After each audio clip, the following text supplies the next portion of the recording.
पर पर्सन। किस चीज़ का? कंजर्वेटेड गार्बेज का। ओ फिर साइड कर लेते हैं।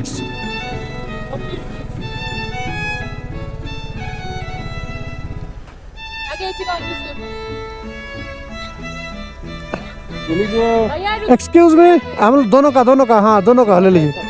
40 रुपीज़ किस चीज़ का मैम? ये आप लोग का गार्बेज का टिकट लगता है 20 रुपीस पर पर्सन का गार्बेज। और ওকে ওকে 20 রুপিস পার পারসন। ওকে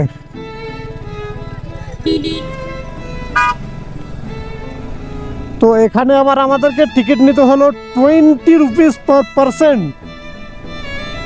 আচ্ছা, অনেক রকমের যেগুলো আমাদের জানা নেই সেগুলো জানতে হচ্ছে আজকে।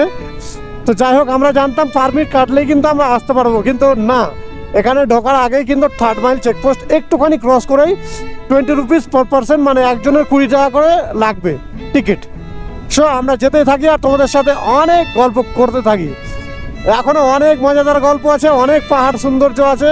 নাথুলা এখান থেকে প্রায় 47 কিলোমিটার, আর সেটা আমাদেরকে কিন্তু একটার আগে কভার করতে হবে। কিন্তু এই আমাদের এক্সপিরিয়েন্স বয় যে আছে সামনে, অ্যাডভেঞ্চার খোঁজে, ও অ্যাডভেঞ্চার খোঁজে না খোঁজাই আমি আই এম তো অবাক, আই ডোন্ট নো, বাট তবুও ফলো করে দিও একটুখানি অ্যাডভেঞ্চার খোঁজেকে।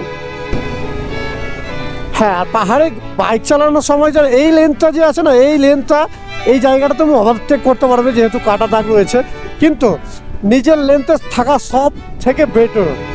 একদম নিজের লেন্থ ছাড়তে হবে না, যেইভাবে নিজের লেন্থটা যাচ্ছে সেইভাবেই যেতে হবে, এবং সামনে যদি কিছু না থাকে তাহলে ওভারটেক করতে পারো, অসুবিধা নেই। এবার আমার লেন্থ এটা, আর আমি গাড়ি চালাবো ওটা দিয়ে, তখন কিন্তু একটুখানি সমস্যা হতে পারে বা দুর্ঘটনা ঘটতে পারে। সেক্ষেত্রে আমি বলবো একটু চেক করে চালানো এবং ভালোভাবে বুঝে শুনে বাইক চালালেই হবে। সবাই পারবে চালাতে, জাস্ট একটুখানি এসে সাহস করতে হবে। একবার আসলেই সবাই পারবে। কেউ ভেবো না যে আমরা আসতে পারবো না পাহাড়ে, বা ঘুরতে পারবো না, বা বাইক চালাতে পারবো না, একেবারে সোজা।